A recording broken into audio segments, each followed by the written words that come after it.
Welcome back to my channel. ಎಲ್ರಿಗೂ ನಮಸ್ಕಾರ. ನಾನಿವತ್ತು ಸಂಜೆ ಮಸಾಲ ವಡೆ ಹೇಗೆ ಮಾಡೋದು ಅಂತ ತೋರಿಸ್ಕೊಡ್ತಾ ಇದ್ದೀನಿ. ಈ ಬೆಂಗಳೂರು ವೆದರಲ್ಲಿ ನೋಡ್ತಾ ಇದ್ದೀರಲ್ಲ, ಡೈಲಿ ಸಂಜೆ ಮಳೆ ಬರ್ತಾ ಇದೆ. ಹಾಗಾಗಿ ಕಾಫಿ ಜೊತೆ ಬಿಸಿ ಬಿಸಿಯಾಗಿ ಏನಾದರೂ ಇದ್ದರೆ ಚೆನ್ನಾಗಿರುತ್ತೆ. ಹಾಗಾಗಿ ನಾನಿವತ್ತು ಮಸಾಲ ವಡೆ ಮಾಡ್ತಾ ಇದ್ದೀನಿ. ಮಸಾಲ ವಡೆ ಮಾಡಲಿಕ್ಕೆ ಏನೆಲ್ಲ ಸಾಮಗ್ರಿಗಳು ಬೇಕು ತೋರಿಸ್ತೀನಿ. ನಾನಿಲ್ಲಿ ಮಸಾಲ ವಡೆ ಮಾಡಲಿಕ್ಕೆ 4 ಗಂಟೆಗಳ ಕಾಲ ಕಡಲೆಬೇಳೆನ ನೆನೆ ಹಾಕೊಂಡಿದ್ದೀನಿ. ಮತ್ತು ಒಂದು ಈರುಳ್ಳಿನ ಸಣ್ಣದಾಗಿ ಕಟ್ ಮಾಡಿ ಇಟ್ಕೊಂಡಿದ್ದೀನಿ. ಸ್ವಲ್ಪ ಸಬ್ಬಸಿಗೆ ಸೊಪ್ಪು, ಕರಿಬೇವು, ಕೊತ್ತಂಬರಿ ಸೊಪ್ಪು ಎಲ್ಲನೂ ಸಣ್ಣದಾಗಿ ಹೆಚ್ಚಿಟ್ಕೊಂಡಿದ್ದೀನಿ. ಲವಂಗ, ಚಕ್ಕೆ, ಶುಂಠಿ, ಬೆಳ್ಳುಳ್ಳಿ, ಒಂದು ಕೆಂಪು ಮೆಣಸು, ಒಂದು 5-6 ಹಸಿಮೆಣಸು. ಇದಿಷ್ಟನ್ನು ನಾವು ಮಿಕ್ಸಿಲಿ ರುಬ್ಕೊಂಬರೋಣ. ಹಾಗೂ ಕಡಲೆಬೇಳೆನೂ ನಾವು ತರಿಯಾಗಿ ರುಬ್ಕೊಬರಬೇಕು. ನಾನೀಗ ಕಡಲೆಬೇಳೆನ ತರಿಯಾಗಿ ರುಬ್ಕೊಂಬಂದಿದ್ದೀನಿ. ಅದಕ್ಕೆ ನಾನು ಸ್ವಲ್ಪ ರುಚಿಗೆ ತಕ್ಕಷ್ಟು ಉಪ್ಪು ಹಾಕೋತಾ ಇದ್ದೀನಿ. ಅದಾದಮೇಲೆ ನಾವು ಸಣ್ಣದಾಗಿ ಹೆಚ್ಚಿಟ್ಕೊಂಡಿರೋ ಅಂಥ ಈರುಳ್ಳಿ, ಸಬ್ಬಸಿಗೆ ಸೊಪ್ಪು, ಕರಿಬೇವು, ಕೊತ್ತಂಬರಿ ಸೊಪ್ಪು ಇದನ್ನೆಲ್ಲ ಹಾಕ್ಕೊಂಡು ಚೆನ್ನಾಗಿ ಮಿಕ್ಸ್ ಮಾಡ್ಕೋಬೇಕು. ಇದಕ್ಕೆ ನೀರೇನು ಆ್ಯಡ್ ಮಾಡ್ಕೊಳ್ಳೋದು ಬೇಕಾಗಲ್ಲ.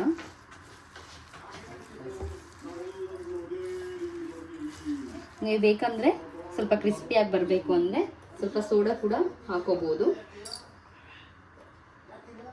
ಬೇಡ ಅಂದರೆ ಸ್ವಲ್ಪ ಸ್ಕಿಪ್ ಬೇಕಾದರೆ ಮಾಡ್ಕೋಬೋದು.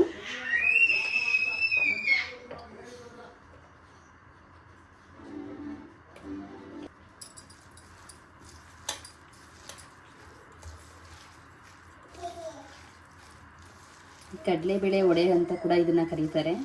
ನನಗಂತೂ ತುಂಬಾ ಇಷ್ಟ ಆಗುತ್ತೆ. ಇದಕ್ಕೆ ಸಬ್ಬಸಿಗೆ ಸೊಪ್ಪು ಇದ್ರೇ ಸ್ವಲ್ಪ ಟೇಸ್ಟ್ ಚೆನ್ನಾಗಿ ಕೊಡುತ್ತೆ. ಹಾಗೇನೂ ಮಾಡ್ಬೋದು ಸಬ್ಬಸಿಗೆ ಸೊಪ್ಪಿಲ್ಲ ಅಂದರೆ. ಸಂಜೆ ಟೀ ಜೊತೆಗೆ ಒಳ್ಳೆ ಸ್ನ್ಯಾಕ್ಸ್ ಅಂತ ಕೂಡ ಹೇಳ್ಬೋದು. ಈಗ ಮಿಕ್ಸ್ ಮಾಡ್ಕೊಂಡಿದ್ದಾಗಿದೆ. ಈಗ ನಾವು ಇದನ್ನ ಎಣ್ಣೆಲಿ ಬಿಟ್ಕೊಳ್ಳೋಣ. ನಾನಿಲ್ಲಿ ಒಂದು ಕಡೆ ಎಣ್ಣೆ ಕಾಯ್ಲಿಕ್ಕೆ ಇಟ್ಕೊಂಡಿದ್ದೆ. ಎಣ್ಣೆ ಕಾದಿದೆ. ನಾನಿಲ್ಲಿ ಒಂದು ಬೌಲಲ್ಲಿ ನೀರು ತಗೊಂಡು ಸ್ವಲ್ಪ ಅಂಗೈಗೆ ಹತ್ಕೊಂಡು ನಾವು ಉಂಡೆ ಮಾಡಿಕೊಂಡು ಅಗಲವಾಗಿ ತಟ್ಕೋಬೇಕು. ಇದನ್ನು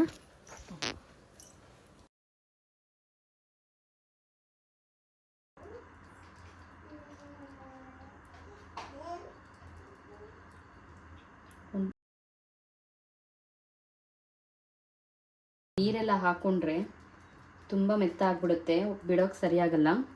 ನಾನಿಲ್ಲಿ ಎಲ್ಲ ಕಡಲೆಬೇಳೆನೂ ರುಬ್ಕೊಂಬಂದಿಲ್ಲ. ಸ್ವಲ್ಪ ಕಡಲೆಬೇಳೆನೇ ಎತ್ತಿಟ್ಕೊಂಡಿದ್ದೆ, ಅದನ್ನು ಮೇಲೆ ಹಾಕ್ಕೊಂಡಿದ್ದೀನಿ. ಯಾಕಂದರೆ ತಿನ್ನುವಾಗ ಅದು ಕ್ರಿಸ್ಪಿಯಾಗಿ ಚೆನ್ನಾಗಿ ಸಿಗುತ್ತೆ, ಅದಕ್ಕೋಸ್ಕರ.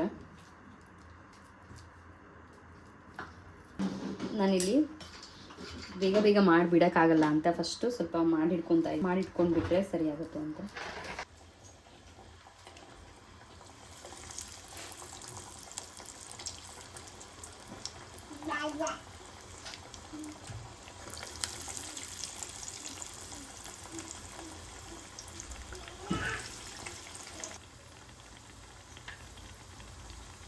ಇದು ಸ್ವಲ್ಪ ಚೆನ್ನಾಗಿ ಕಲರ್ ಬರಬೇಕು. ಅದಾದಮೇಲೆ ತಿರುಗಿಸೋಣ.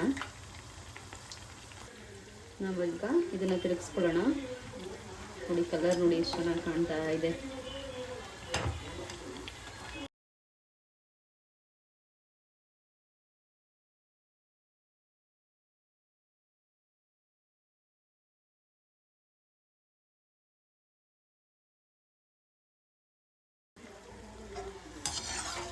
ಇದೀಗ ಚೆನ್ನಾಗಿ ಬೆಂದಿದೆ, ಕ್ರಿಸ್ಪಿ ಕೂಡ ಆಗಿದೆ, ನೋಡ್ತಾ ಇರ್ಬೋದು ನೀವು. ಈಗ ನಾನು ಇದನ್ನು ಒಂದು ಪ್ಲೇಟಿಗೆ ತಗೋತಾ ಇದ್ದೀನಿ.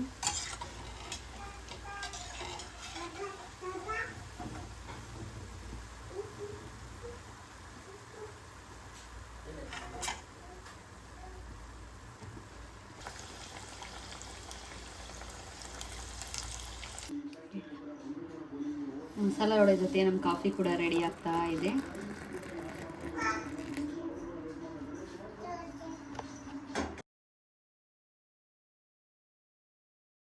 ಇವತ್ತು RCB ಮ್ಯಾಚ್ ಇತ್ತು. RCB ಮ್ಯಾಚ್ ನೋಡ್ಕೊ ಬಿಸಿ ಬಿಸಿ ವಡೆ ಕಾಫಿ ತಿನ್ನೋಣ ಅಂತ ಅಂದ್ಕೊಂಡ್ರೆ ಮಳೆ ಬರ್ತಾ ಇದೆ. ಹಾಗಾಗಿ ಇನ್ನೂ ಮ್ಯಾಚ್ ಕೂಡ ಸ್ಟಾರ್ಟ್ ಆಗಿಲ್ಲ, ಈಗ ಸ್ಟಾರ್ಟ್ ಆಗ್ತಾ ಇದೆ. ನಾನು ಇವತ್ತು ವಡೆ ಮಾಡಿರೋದ್ರಿಂದ ಟೇಸ್ಟ್ ಹೇಗಿದೆ ಅಂತ ನೋಡಿ ಹೇಳ್ತೀನಿ. ನೀವು ಕೂಡ ಒಂದ್ಸಲ ಈ ರೀತಿಯಾದ ಮಸಾಲ ವಡೆನ ಟ್ರೈ ಮಾಡಿ, ಹೇಗಿದೆ ಅಂತ ಕಮೆಂಟ್ ಮಾಡಿ.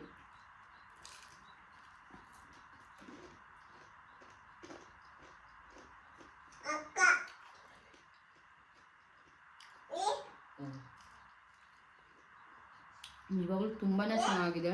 ನೀವು ಕೂಡ ಒಂದ್ಸಲ ಟ್ರೈ ಮಾಡಲೇಬೇಕು ಈ ಥರ ಮಸಾಲೆ ವಡೆನೋ. ನಿಜವಾಗ್ಲೂ ತುಂಬ ಇಷ್ಟಪಟ್ಟು ತಿಂತೀರ.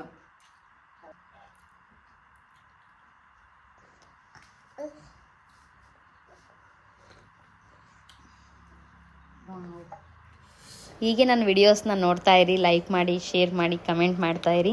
ಯಾರೆಲ್ಲ ನನ್ನ ಚಾನಲ್ನ ಸಬ್ಸ್ಕ್ರೈಬ್ ಮಾಡಿಲ್ಲ ದಯವಿಟ್ಟು ಸಬ್ಸ್ಕ್ರೈಬ್ ಮಾಡಿ, ಬೆಲ್ ಐಕನ್ನ ಕ್ಲಿಕ್ ಮಾಡಿ. Thank you.